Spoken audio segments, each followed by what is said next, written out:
Welcome again to Joe's Stunner Boxing. A bit of news just come in regarding Jai Opetaia, who is, as you probably know, scheduled to fight ELLIS ZORRO on the 23rd of December, the big Saudi card, the big Riyadh card. Excuse me. This was supposed to be an IBF defence of the, Jai's title. He's coming off the back of a victory over Jordan Thompson. Well, the IBF have said, no, if you fight ELLIS ZORRO, you'll be stripped of your title. They're saying you've already been given, a voluntary against Jordan Thompson. You cannot make another defence. You're due to fight Briedis. That needs to be your next fight. And so Opetaia is essentially faced with fighting for, I think it's a $680,000 purse against ZORRO, which is not inconsiderable amount of money, as you can imagine, not for anyone. Or he loses his title. And I would imagine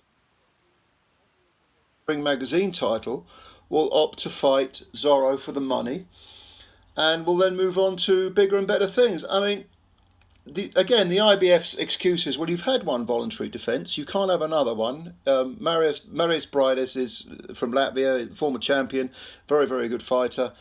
Broke Opetaia's jaw in 2 places in the first fight over in Australia, and Opetaia pulled out an excellent win. I mean, he showed a bucket of guts and no mean skill and beat an extremely good champion for the belt.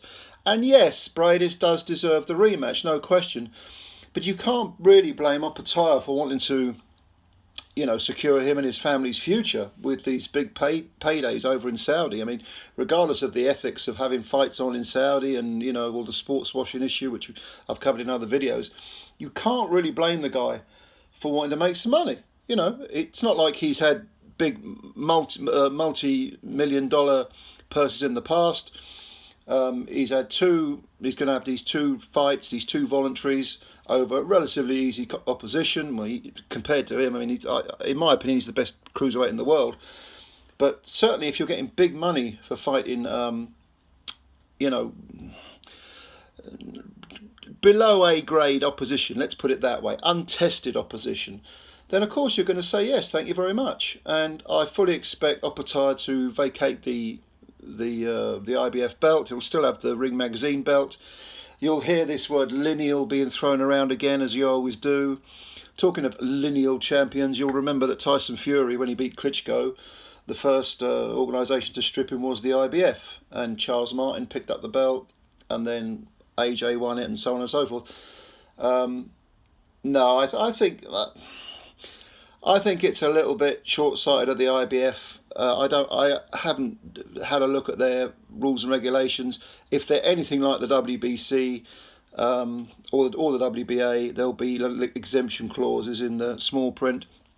It seems that they're the sort of antithesis of someone like the WBC, who make all sorts of rules up as they go along, or appear to, whereas the IBF tend to be very, very stringent about their rules. And say you've got to stick to it. You've got to do this.